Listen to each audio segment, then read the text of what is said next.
Одну річ, що досить не вдаряє тут, коли ми говоримо про нашу ідентичність національності, сам факт, що ніхто не хоче порушувати самої суті.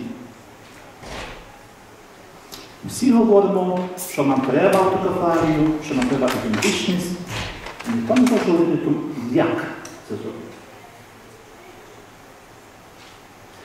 Щоб сьогодні вас спонукати питання, як я зробив певний аналіз.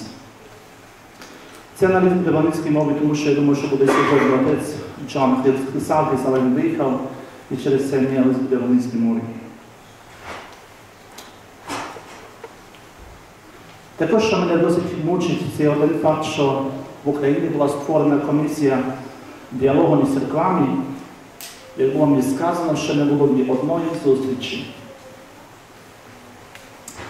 Як це можливо, що в Канаді ми можемо сходитися ми православні з протестантами, можемо одобрювати певні документи на тему евтаназії, genetic engineering, а в Україні брати і сестри не можуть зійтися і подивитись один одному в очі. Це болить.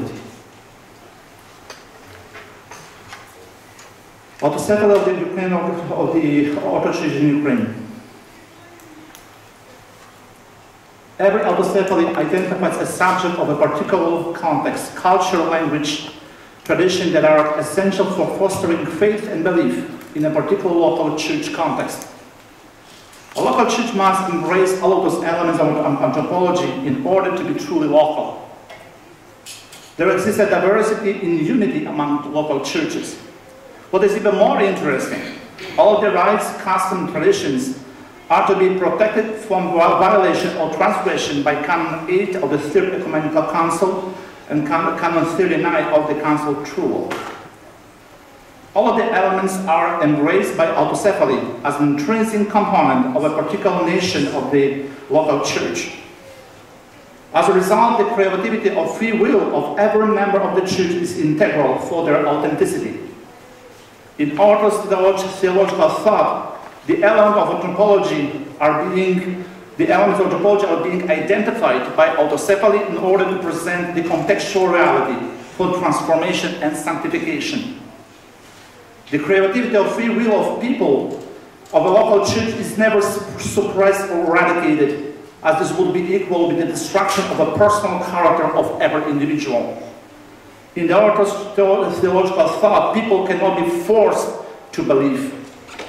Faith has to be founded on the liberty of choice.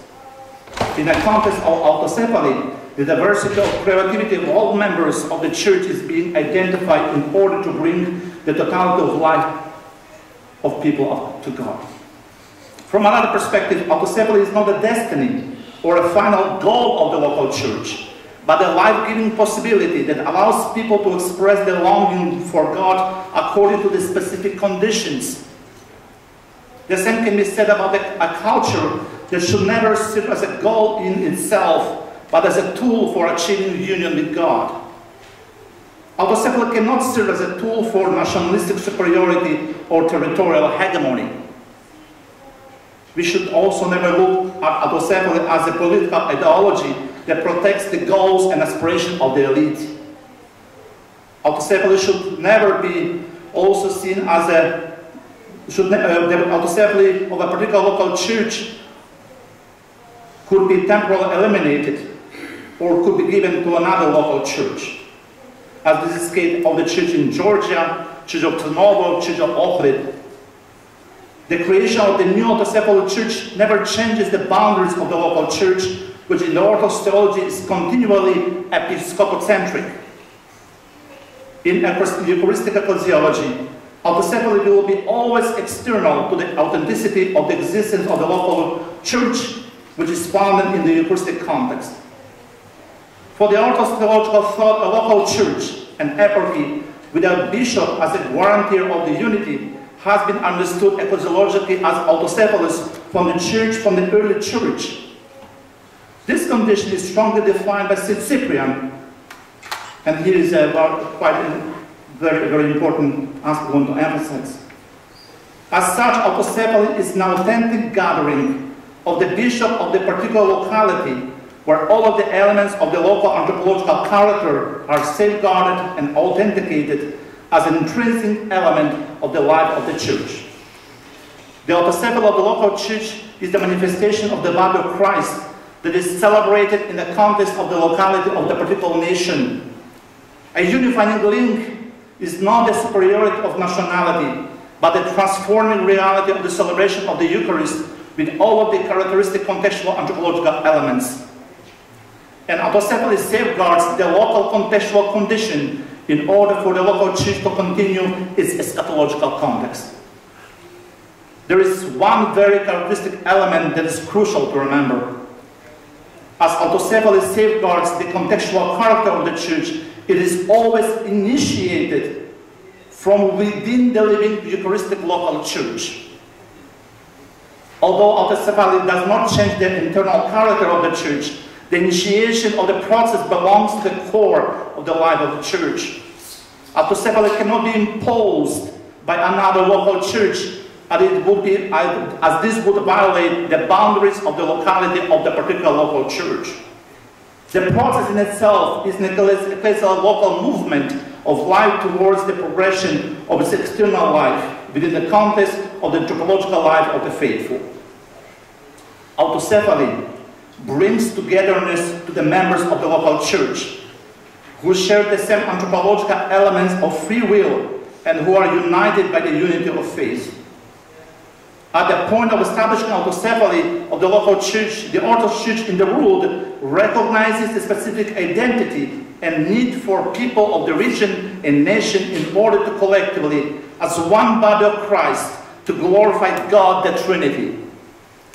The emphasis on the necessity of granting autocephaly to a particular local church was fundamental for the autocephaly of the Orthodox Church in Poland, where the political changes required an establishment of an independent church. There is a tremendous sensitivity of orthodoxy to the local anthropological character of a particular local church. In effect, the 34 Apostolic Canon asserts by saying a bishop of every nation. In this specific canon, the bishop is related to the nation, which always corresponds with its own identity of local characteristic. As we approach the subject of autocephaly at the present time, there is no approved formula or procedure to establish a local autocephalous church.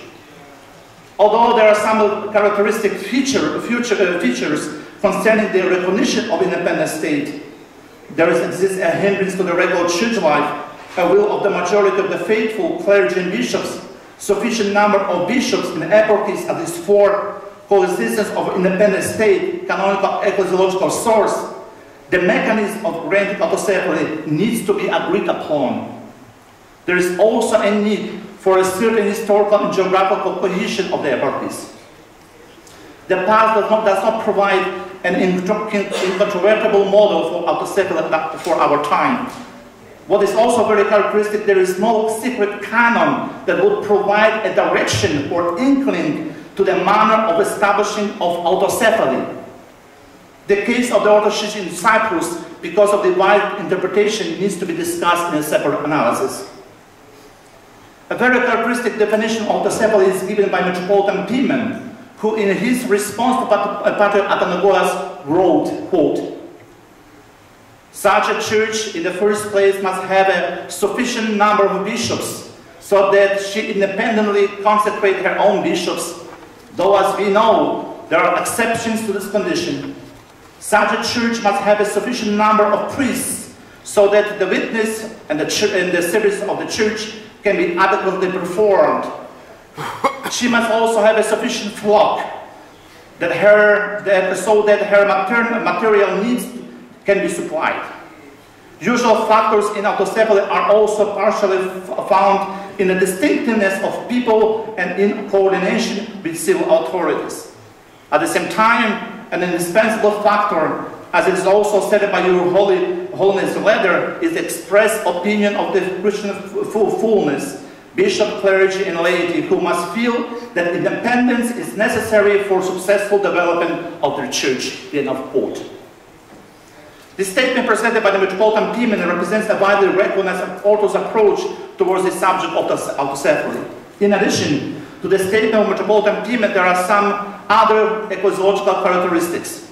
Any establishment of the autocephaly of the local church has to be coordinated and agreed among all of the autocephaly churches, as this is the only conciliar way of recognizing unity of the same body of Christ.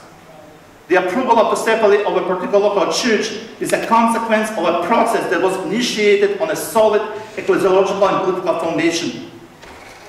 It is very interesting to note that according to some of the contemporary Orthodox theologians, and this is the case of Metropolitan Kyivan, there has to be a majority, not necessarily a consensus, of the local church membership, laity, clergy, looking for autocephaly. Without a doubt, there is a recognition that consensus in some cases would be impossible to achieve. This particular additional statement could have a tremendous implications on the process of autocephaly of any other local church. As we analyze the conditions for the establishment of the autocephaly local church in Ukraine, there is also one element that is based on the experience of the Orthodox Church in the last 2 centuries. All of the local churches that were granted autocephaly, especially in the last 2 centuries, based their ecclesial autocephaly on the fact that a particular nation managed to achieve its political and territorial independence. The requirement of the existence of the autocephalous local church asked for the existence of an independent state where the unity of the local church, and especially the unity of anthropological character, is preserved. The independent state where the intrinsic character of the church is not preserved could not be foundation for autocephaly. Without any question, the existence of an independent state safeguards the cohesion of the local church, but does not change its character.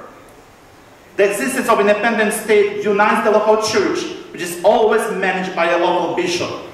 Ideally, the independent state is the expression of the intrinsic value of the anthropological character of the church. And here we are approaching almost to the very important subject, Mother Church. An independent state is a foundational precondition for the autocephaly of the particular local church. In addition, according to the official patriarchal acts of the Ecumenical Patriarchate, there are also 2 basic requirements for ecclesial independence. The first requirement emphasizes the fact that, quote, ecclesiastical matters are to be regulated in general in accordance with the laws of the state. The second condition underlines the aspect of the declaration of intention to the Mother Church. The second condition precedes the first one, and in the letter of declaration there is full support from the civil authorities. The history of the autocephaly Orthodox Church in Poland and Georgia presents here the best examples. These 2 requirements are fundamental for the future of the autocephaly Orthodox Church in Ukraine. They are the only path and the only choice of the Orthodox Church in Ukraine has to take in order to become fully independent. A distinctive term used by the Ecumenical Patriarchate that could be contested and widely discussed by some within the Orthodox Church in Ukraine is the term Mother Church. The term has a detrimental ecclesiological significance, as it is the Mother Church who begins the process of consultation among the autocephalous Orthodox churches. The Mother Church proceeds the consultation among all of the Orthodox autocephalous churches, and also the one who accepts the declaration of the daughter church, and the one who begins the process of recognition among the other autocephalous churches. It suggests a point of privilege and ecclesiological motherhood of a particular local church. In addition, the declaration to the Mother Church emphasizes the historical accuracy and ecclesial linkage. The declaration presents us with the ecclesial bond between the Mother Church and a particular local daughter church that is never broken by the third party. Is isolation of political or territorial enslavement.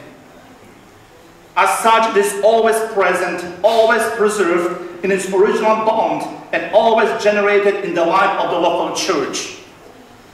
Ecclesial motherhood is a natural ecclesiological manifestation that cannot be eradicated, transferred, or suppressed. The Mother Church becomes the source of apostolicity for the local church an ecclesiological body through whom apostolicity is being transferred. In the Orthodox Church, there is a continuous transmission of apostolicity through the historical and communal reference to the present time. The transfer of apostolicity by the Mother Church has an eschatological dimension, and as such, it enters a different kind of ecclesiological discussion. The Mother Church continues the mission of Jesus Christ and the apostles within the local church and preserves it by being faithful to its content. In Orthodox ecclesiology, it is extremely important to maintain the unbroken continuity stemming directly from the apostles. The unbroken apostolic continuity verifies the unity in time and space with the entire Orthodox Church. Apostolicity safeguards the coherence of the continuity of the apostolic faith and ecclesiological authority. By adherence to apostolicity, the local church authenticates the ministry and Christ's authority as interrupted ordination and transmission of grace. The emphasis on the apostolicity also affirms another essential element of ecclesiology. By emphasizing apostolicity, the Mother Church recognizes and identifies not only that unbroken historical continuity, but there is also a recognition of a changed faith, unity of the Church, and the transmission of the Holy Tradition. The Mother Church declares the Daughter Church to be holy, Catholic, and apostolic. Without these essential elements, the Orthodox ecclesiology, there cannot be any discussion of independence of a local church in general. In the context of the division of the Orthodox Church in Ukraine, these characteristics are essential for the dialogue and eventual restoration of the ecclesial unity in Ukraine. Because of the essential significance of the apostolicity in the discussion of Orthodox ecclesiology, the second autocephaly of the Orthodox Church in Poland and Czechoslovakia, given by the Moscow Patriarchate, cannot be recognized by the Ecumenical Patriarchate as authentic. Apostolicity once given cannot be given once again, as this is the same apostolicity. The source of transmission of apostolic succession cannot be broken as it is continually generated. The second autocephaly for both of the local churches in Poland and Czechoslovakia distorts the basic principle of ecclesiology that cannot be accepted in no form or shape performed. In the perspective of the Ecumenical Patriarchate, the Mother Church for the Church in Ukraine, it is always the Church of Constantinople. The Ecumenical Patriarchate never rejected or relinquished the motherhood for the Orthodox Church in Ukraine. The position taken by the Church of Constantinople is consequential and a compromise, especially in the period of the last 3 centuries. As a consequence, the present ecclesial composition of the Ecumenical Patriarchate is fundamentally unchanged.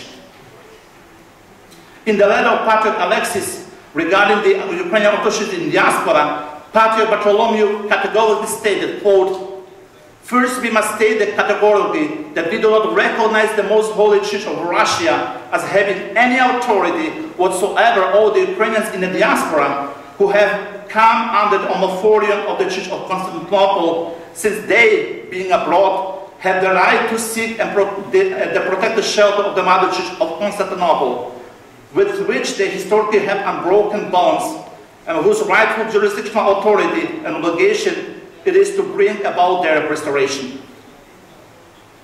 The letter of Patriarch Bartholomew is in conformity with the statement made by Patriarch Athanagoras, who in his letter to Patriarch Kyivan wrote, quote, "And this act of the Russian Orthodox Church was done by exceeding her jurisdictional rights, since after the end of the World War II, the territories of Ukraine and Belorussia, which previously belonged to the Church of Poland, were detached from the Church, and the areas included in these detached churches reaching westwards as far as Baltic Sea, and being from the times past outside the boundaries of the Patriarchate of Moscow, are under jurisdiction of the Ecumenical Patriarchate."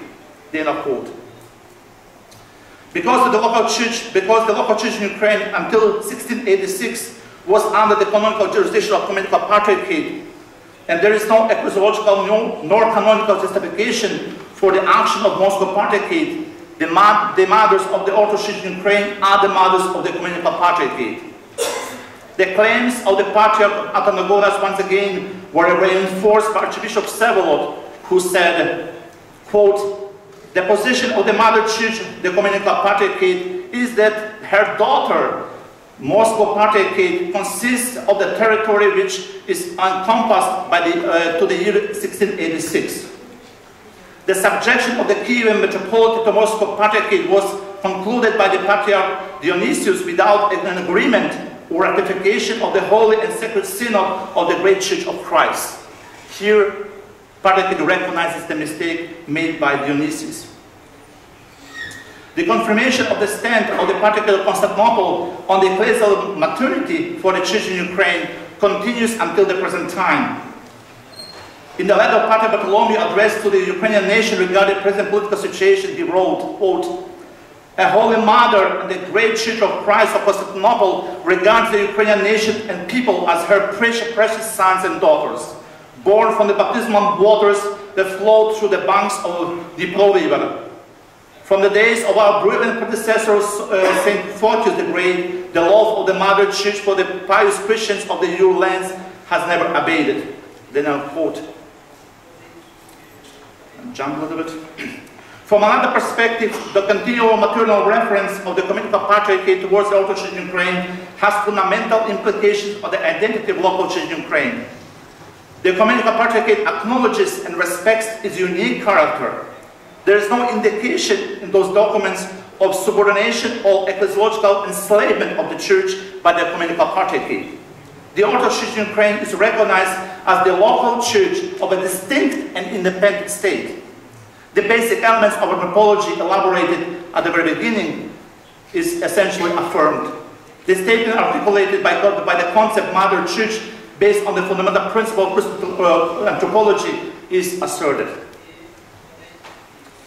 The recognition of the Ecumenical Patriarchate of the existence of the uniqueness of the local church in Ukraine and the existence of an independent state create a foundation for the further steps towards autocephaly.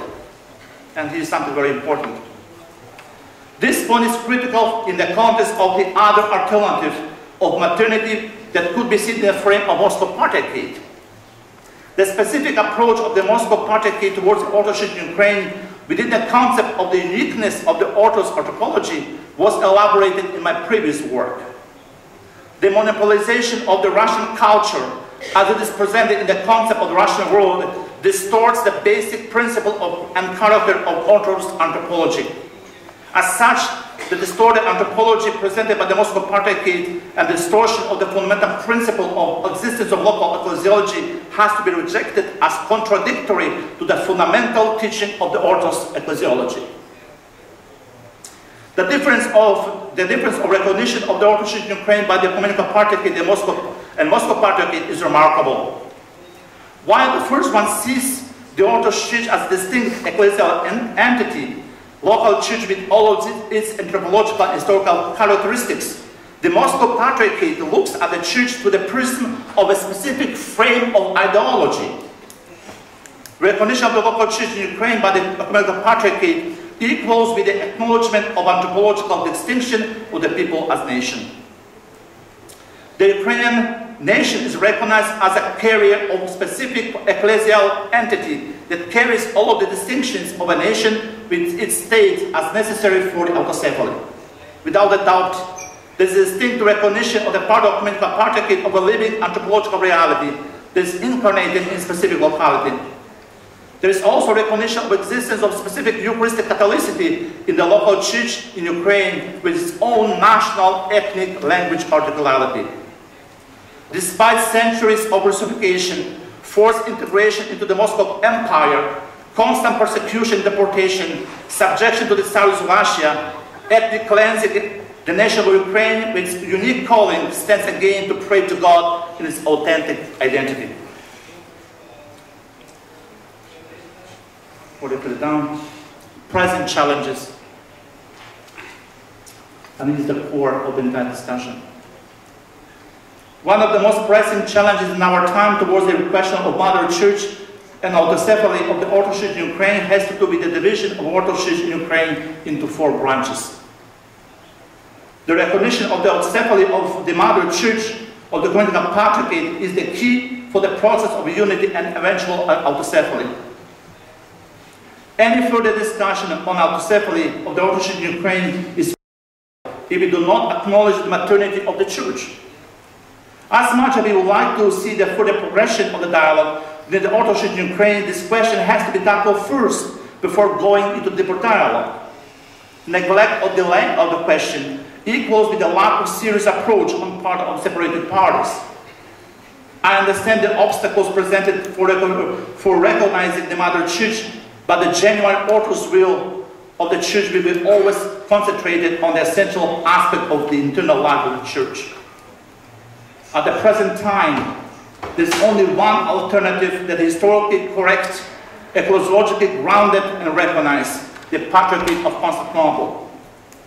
The Mother Church has to be understood not only as a fundamental factor of autocephaly of the Orthodox Church in Ukraine, but the recognition of the Communicable Patriarchate as the Mother Church for all of the branches of the Church in Ukraine could be unifying link to heal the process of division. I have to emphasize once again, we do not have any other alternative that would lead us towards the unity and autocephaly of the Orthodox Church in Ukraine. The only alternative we have leads us back to the Mother Church of Communicable Patriarchate, and yesterday Father John opened us the door. If you listen to this presentation, yesterday he opened us the door to enter. The only alternative we have leads us back to the Mother Church of Patriarch Constantinople. Any other model of unity of the Ukrainian Orthodox Church eventual autocephaly of the Church is unattainable. The recognition of the Mother Church for the Orthodox Church in Ukraine has another fundamental magnitude for the further progression of dialogue. The Mother Church in itself could be a unifying link of all of the branches of Orthodox in Ukraine. In this context, the recognition of the Mother Church for the Orthodox Church in Ukraine serves as a foundation for the unity in Ukraine. We have to acknowledge the importance of the will of cooperation on the part of all the branches of the Orthodox Church in Ukraine. Personal aspirations and ambitions will need to be put aside if the unity of the Church is at stake. An ecclesial sacrifice for the unity of the Church could be detrimental for its progression. Any stereotype of the past, even in the context of contextual and historical autocephaly, would have to be analyzed in other context. Another very important emphasis. We have to recognize one very important fact that cannot be ignored. All of the difficulties have a canonical or ecclesiological character, and as such, they could be characterized as canonical abnormalities for establishing of a Eucharistic community. Once again, the components are not intrinsic doctrinal difficulties that tore the Church apart. Even at the point of division of the Church or a schism because of baptism, they are still speaking of the Church. There's a difference between the division within the limits of the Church and the difference between the Church and those who are outside of the borders of the Church.